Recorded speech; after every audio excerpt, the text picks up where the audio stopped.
How to log out Twitter. That's what I will show you in this video. But before we begin, make sure to subscribe to the channel and ring the bell to get notified whenever a new video is uploaded. With that said, let's get started. So the process is very easy and simple. Just follow these steps.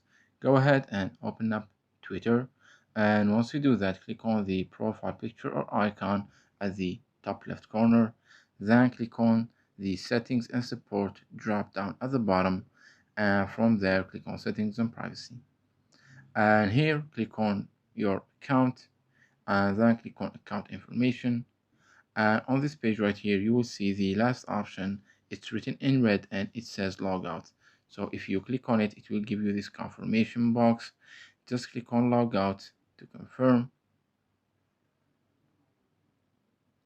and as you can see, you have just signed out from Twitter account. It's that easy and simple.